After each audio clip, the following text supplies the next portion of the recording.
Nakakahiya kayo mga taga Bureau of Customs dyan sa Pilipinas.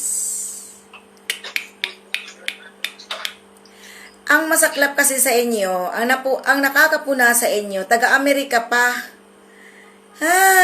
Tapos ngayon, nagkakadaugaga kayo na gusto nyong magpaliwanag. Gusto nyong ipaliwanag kung ano ang paliwanag nyo. Di nyo na kailangang ipapaliwanag ang side nyo, ang party nyo, pusang iring.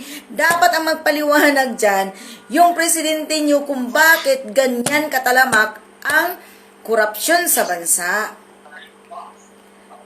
Obvious na siguro. Super obvious naman siguro.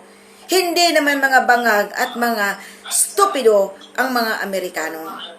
Kaya nga, di ba, ginagago lang siya ni Trump.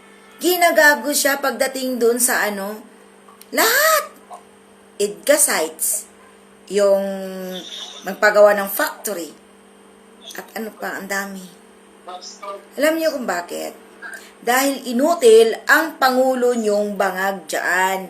Kaya Bureau of Customs, huwag na kayong magpaliwanag, huwag na kayong pumunta doon sa Amerika para magpaliwanag at kausapin niyo sila. Mas lalo kayong mapapahiya.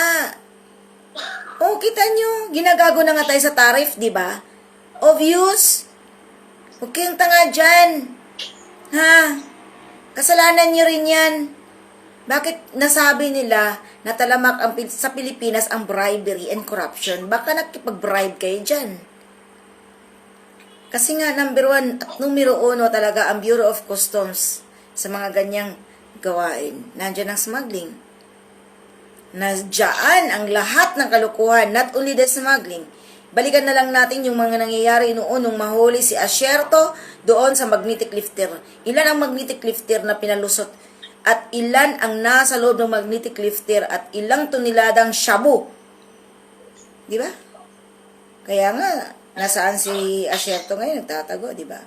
Kaya Bureau of Customs, huwag na kayo magpaliwanag. Sabihin nyo dyan, sa inyong presidenteng mga tanga, inutil, mag-retire ka, mag-resign ka na, bumaba ka na, wala kang kwentang Pangulo.